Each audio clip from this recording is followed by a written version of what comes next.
He thought he could replace me with his mistress, but I already had the divorce filed, the house sold, and the lawsuit ready. I got a sudden call from my husband, who was supposed to be on a business trip abroad, and he casually announced he wanted a divorce. I wasn't that surprised. My husband John has always thought he was the most important person in the family and looked down on me and our sons. So even though he suddenly told me he had a mistress, I figured he wouldn't have any problem cheating. But he kept talking on the phone, asking if I was surprised or saying he'd forgive me if I got on my knees and apologized. I let out a big sigh. Then, to tell my clueless husband the certain truth, I slowly began to speak. My name is Karen, a 46-year-old working housewife. I live with my eldest son, Sam, my younger son, David, and my husband, John. Sam just turned 17 this year and is busy studying for college entrance exams. David, on the other hand, is in the basketball club and isn't as good at studying, but he's working hard to become a professional player in the future. Both of them are my precious sons. They've long surpassed me in height, and it took a lot of hard work to bring them this far. That's because I've been working hard since I returned from maternity leave with David, having to manage household chores and child-rearing in my busy schedule. Despite how busy I was, my husband, John, was uncooperative with housework and raising the kids. If my mom hadn't moved in to help with child-rearing and housework, I would have reached my limit long ago. However, John once said to me at that time, "Aren't you relying on your mom too much? You should have more awareness as a mother." Listen, a mother should be. Instead of helping, he was giving me a lecture during that busy time. I was too preoccupied to listen to his lectures properly, but apparently my attitude bothered him. Once, at John's company barbecue, one of his colleagues said, "Your wife has been working hard since she returned from maternity leave. That's impressive. Most people can't do that." I said, No, she's all about work and doesn't do much housework or child-rearing, so it's tough," John replied. Then a female colleague nearby said, looking exasperated, "What are you talking about, John? Your wife has been taking care of the kids during the entire barbecue. You've just been drinking and enjoying yourself. Why don't you help her a bit? You might get divorced for being a useless husband," a male colleague jokingly added. But in reality, John wasn't very dependable. Despite such incidents, instead of reflecting, John became a more annoying husband over time, giving more orders without lifting a finger. One day, while I was at work, David's homeroom teacher called. "David has a fever, yes, I'll come pick him up." He had quite a high fever and needed to be picked up, but I was at work and couldn't leave. I also had an important meeting coming up. I remembered that John was off that day and called him to ask if he could pick David up. "What? I'm busy right now," he said. "But you're off today, right? Please, can you pick him up?" I begged. But John, sounding annoyed, refused. "Isn't that a mother's job? People would look at me weird if I picked him up. You can just go. Your job isn't that important, is it? Just leave and pick him up." With that, John hung up. I was stunned for a while, holding the phone tightly, unable to believe how terrible John's response was. Then I remembered that Sam's school ended in the morning, so I quickly called him. "Wow, that's serious. I'll go pick him up." "Don't worry about David. I'll take care of him," Sam said immediately when I explained the situation, and I felt relieved. I didn't want to bother Sam, who was working hard for his college entrance exams, but with John acting like that, I had no other choice. After that, I rushed to finish my work, explained the situation to my boss, and got permission to leave early. When I got home and went to David's room, my two sons welcomed me. Sam had been taking care of David the whole time. Beside David's bed were the chicken soup and cold medicine that Sam had prepared. "Sam, thank you so much. You really helped me." "It's okay, Mom. You worked hard today." Sam smiled at me, and I smiled back. Even David, lying in bed with a fever, said in a dazed voice, "Welcome back." "David, you should keep resting," I said as Sam tucked his brother in. I couldn't help but feel tears welling up, seeing how much he had grown. Meanwhile, while Sam was taking care of his brother, John said, "You're home early, I'm hungry, make me dinner." He was just lounging around in the living room, scrolling on his phone. When I suddenly asked Sam, he said John hadn't helped at all with David's care. Dad really doesn't care about me, does he? I think I understand a bit of what Mom goes through now, they said. They started avoiding John, but John himself didn't seem to notice at all. On the contrary, he was in a great mood because of his upcoming business trip abroad. The trip was supposed to last about 2 weeks. Despite it being a work trip, John was completely in vacation mode, and I was exasperated. I have meetings about the business trip, so I'll be home late, he had told me beforehand. But coming home late almost every night was concerning. Often, when John came home, the family was already asleep, but he didn't care and never tried to be quiet when closing the door. Lately, the noise of him coming home often woke me up. Moreover, he got annoyed if I was already asleep when he came back. "It's nice that you get to sleep before your hard-working husband comes home," he would say. Things that made no sense. Just to be mean. I was busy with work too, so it should have been fine for me to go to bed earlier, I thought. But if I actually argued back, it would only escalate, so I could only ignore his remarks. One day, John was supposed to come home after 11 o'clock at night, so I decided to go to bed early. Just as I was starting to doze off, my blanket was suddenly yanked off, and I was roughly shaken awake. "Hey, wake up! Your husband's home, John," who was drunk and red-faced, had forcibly woken me up. The smell of alcohol was so strong that it filled the room, making me cover my mouth. "Are you drunk? Knock it off." "I have to work early tomorrow," I retorted without thinking, but John mumbled something at me, slurring his words so badly I couldn't understand him. Then he collapsed onto the bed and fell asleep. The next morning, John seemed to remember what had happened the night before and glanced at the breakfast on the table. "I don't need breakfast," he said. With those words, he left for work quickly. It was probably his way of getting back at me for talking back yesterday.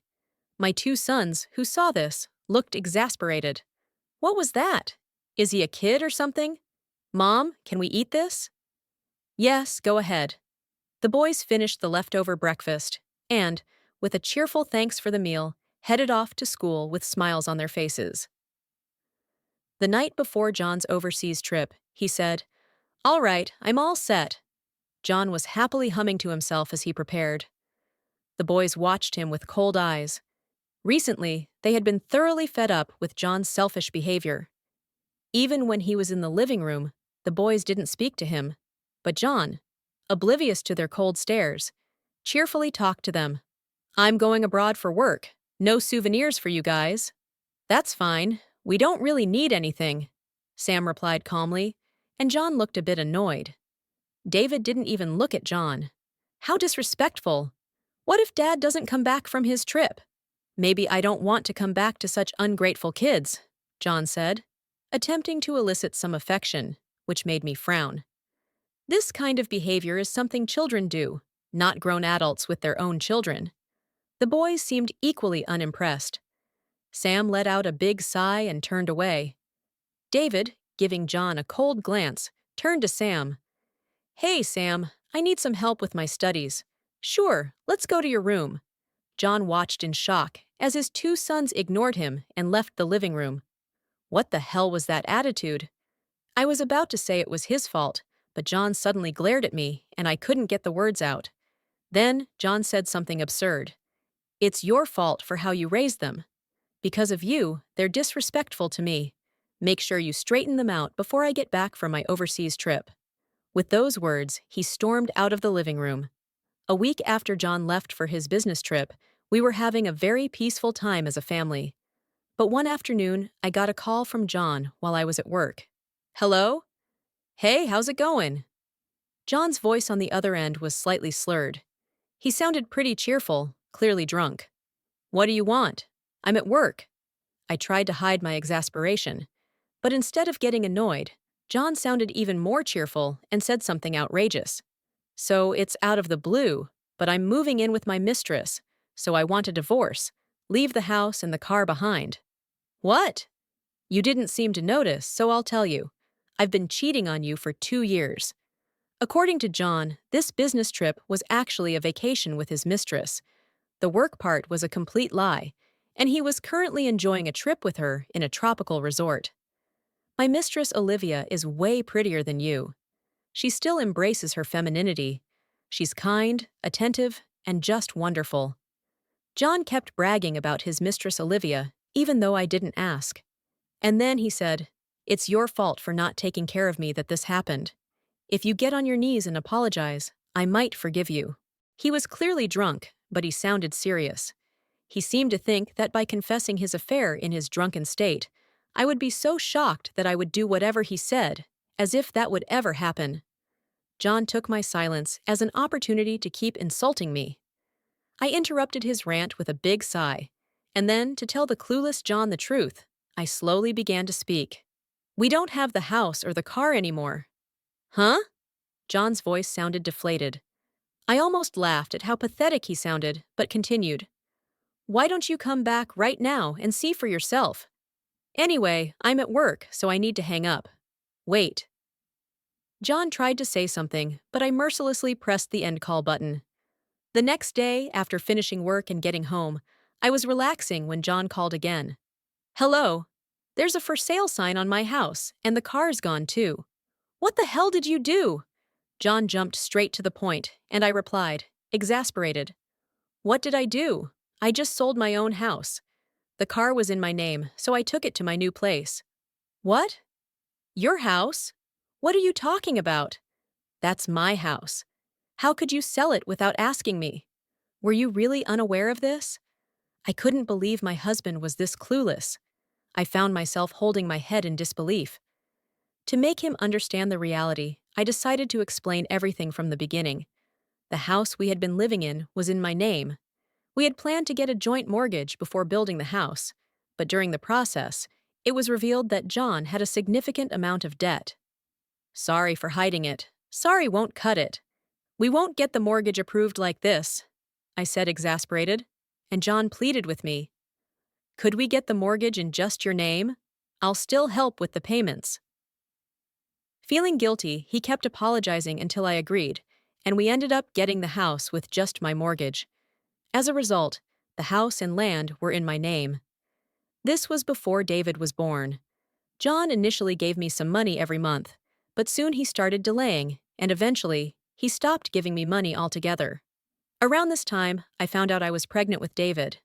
Since I was paying the mortgage by myself, I had to work hard after returning from maternity leave. I kept asking John to help with the mortgage, and he'd say, "Okay," but he never actually did. While he did provide living expenses, handling the monthly mortgage payments alone was a huge burden. I can't rely on John. I need to protect our kids' lives. Back then, I was so focused on protecting my kids that I didn't have time to think about myself. If I had more time and composure, I might have lectured John and demanded he pay up. But back then, I didn't have the luxury of time or emotional space. Thanks to my hard work after maternity leave, I managed to get promoted without falling behind my peers. With the promotion, my salary increased. After the kids grew older, I could work overtime and significantly boost my income. I worked hard and paid off the mortgage a few years ago. I thought we would live in this house for the rest of our lives, but I never imagined things would turn out like this. After I explained the situation to John, he still didn't seem convinced. "No, this is ridiculous. I'm their father. The house should be in my name, since I'm the head of the family." John thought that being the man and the head of the family meant the house was automatically his. I sighed and continued to explain patiently. "Then why was I able to sell the house and land? If you were the owner, I couldn't have done that. That's because you, someone who isn't the owner, can't just sell a house or land. Think logically." John fell silent. It seemed he was starting to understand the reality of the situation. By the way, the car he mentioned was also in my name, and I paid for it. John sold his own car to pay off his debts and had been using mine ever since. When I used the car, he had to ride a bike, and he always seemed unhappy about it. Why do I have to ride a bike? Seeing John grumble about it, I thought if he was that unhappy, he should buy his own car with his own money. Did John think my car was his too? John always looked down on our family, seeing us as beneath him. He probably lived under the assumption that whatever belonged to the family was his. I couldn't believe I had managed to live with someone so selfish for so long. As I was feeling exasperated, John suddenly raised his voice, having realized something. Wait a minute. Why did you sell the house while I was on my business trip? Oh, that? I've known about your affair for 2 years. I was preparing for a divorce all this time. I sold the house because I knew you would lay claim to it, even after the divorce. I sold the house to protect the lives of our children and myself. Huh? John's voice sounded pathetic. Yes, I had known about John's affair for a long time. 2 years ago, when John came home drunk one night, he said something while I was helping him into bed. Thanks, Olivia. At that moment, John had a big smile on his face, looking genuinely happy. I couldn't remember the last time he had shown such a face in front of me. After calling out a strange woman's name, he fell into a deep sleep. Normally, a wife would be frantic, thinking her husband was cheating, but I chose not to confront him. By then, I had no feelings for John, so I honestly didn't care if he was having an affair. More importantly, without solid evidence, confronting him would likely result in him getting angry and making a fuss. However, John eventually exposed himself. Once, while his phone was left in the living room, a message from his mistress, Olivia, appeared in David's sight. Another time, Sam saw him arm in arm with an unknown woman on his way back from tutoring. Both of them quickly realized John was cheating and reported it to me, looking exasperated. When I first heard that my sons had witnessed their father's affair, I was quite distressed. Finding out their father was cheating would be a shocking event for them.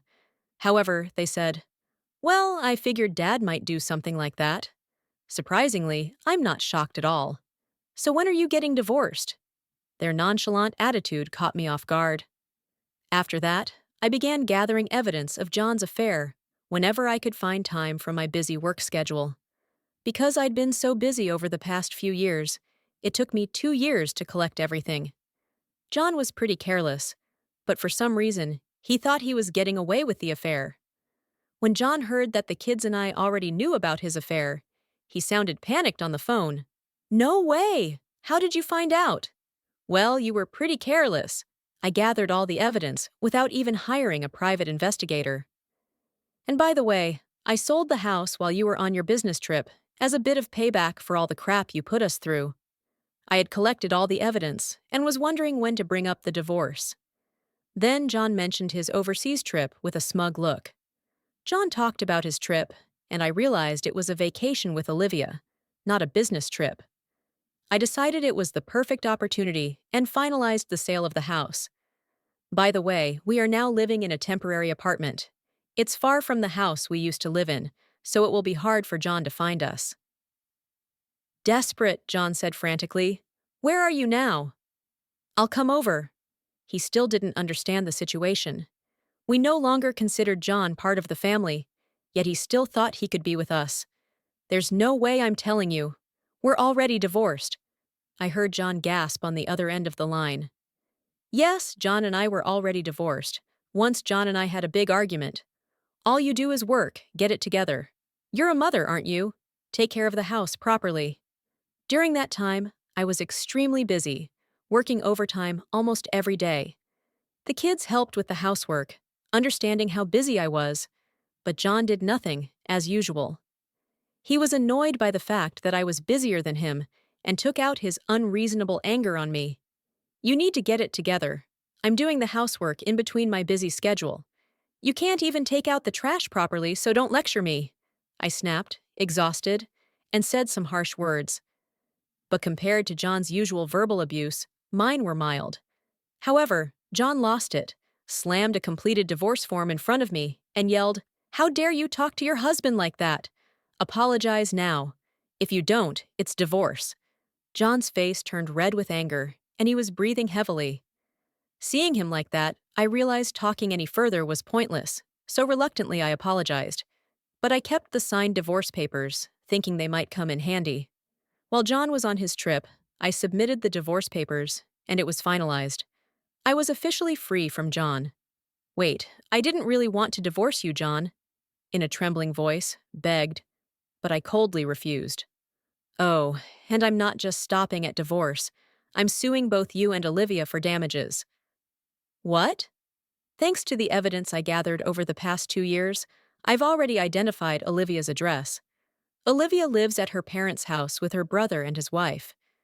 She hardly does any housework, so her whole family resents her, but she's naively thinking she'll move out once she gets married. I found this information through Olivia's social media account.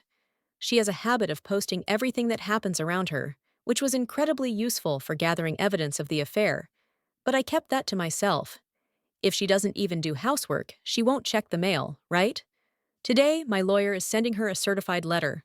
Once it arrives, her family will find out about the affair. I had already asked my lawyer to send a demand for damages based on the evidence I collected. The lawyer is very efficient and quickly handled the necessary procedures. He assured me that the evidence I provided was sufficient to claim damages. This was good news for me, but it seemed like the worst for John. You can't be serious. Hiring a lawyer? Demanding damages? Do you know what you're doing? What do you mean? I'll just get compensation from you and Olivia. It's no problem for me. What? This is a problem for me. If Olivia's family finds out, they'll blame me too. I responded calmly to John's panicked outburst. So what? We're divorced. What happens to you doesn't concern me or the kids at all. Oh, speaking of the kids, I'll be taking custody. You've hardly been involved in raising them, so you can't take care of them. John let out a guttural sound. It seemed he finally realized that I had completely cut ties with him. Let me talk to the kids. What? They're there with you, aren't they? Let me talk to the kids. I glanced to my side. Our temporary apartment was a bit small for the three of us, so it was easy for my sons to overhear my argument with John. At Sam's request, I had put the phone on speaker so the boys had heard the entire conversation. Sam listened to John with a blank expression, while David was frowning deeply. I hesitated about letting them talk directly to their father, but Sam and David both looked at me and nodded firmly. Hello, Dad. Sam, thank God you're okay. John's tone implied I had harmed the kids, which annoyed me. Sam felt the same way and angrily replied to John, What do you mean, okay? Mom hasn't done anything bad to us. In fact, we're really happy she divorced you. And remember, you're the one at fault here. Mom and we are the victims. Got it? John was speechless at Sam's harsh words. Hey, Dad, did you enjoy your overseas trip with your mistress? David said. You said you wanted to talk to us, but what do you want to say? Were you planning to tell us we need a father, or that we'd be sad without you? John let out an inarticulate groan, clearly caught off guard. David responded with a voice full of disgust. Actually, we don't need you at all. In fact, it's a relief. Thinking about not having to live with you anymore makes me excited for the future. No way. I feel the same as David. Living with you makes it hard to concentrate on my studies. Our family doesn't need you, Sam added. With their complete rejection, John started to cry.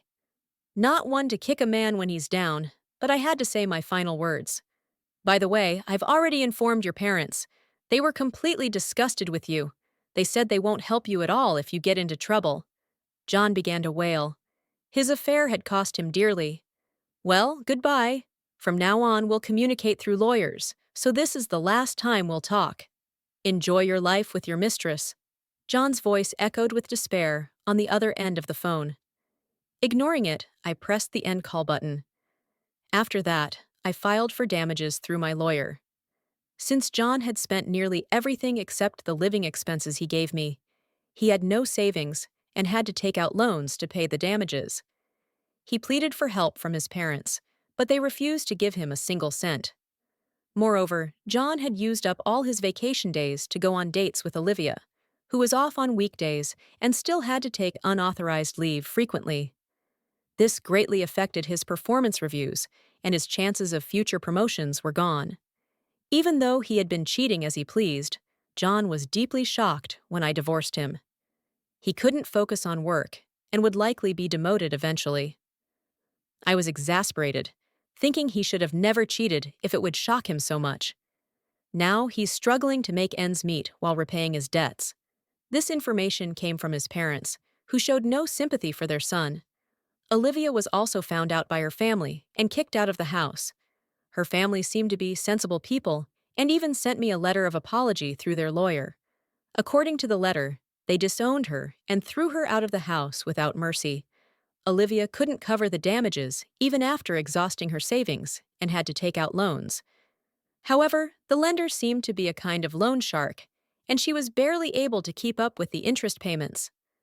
Currently, she's working multiple jobs to repay her debts, but I doubt that lifestyle will last long. Well, her fate isn't my concern anyway. Apparently, Olivia tried to steal John from me for his money. However, John's generosity was due to me paying off the house loan, and now that we were divorced, he had no such luxury. Olivia's plan was doomed from the start. I thought they would get married after our divorce, but surprisingly, they didn't. Olivia blamed John for the mess and broke up with him. In the end, John lost his family, his mistress, his money, his home, and his car. Currently, he lives alone in a rundown apartment that's about to fall apart. Meanwhile, I live peacefully with my 2 sons. Selling the house and car brought in a substantial amount of money, so I decided to buy a second-hand house. It's smaller than our previous one, but the previous owners took great care of it, and it looks almost new. My sons seem to love the house, and we live there happily every day. Have a good one, Mom. See you later. Have a great day, both of you. Today, my sons headed to school with smiles on their faces. I sent them off with a smile as well, wishing in my heart that such happy days would continue forever.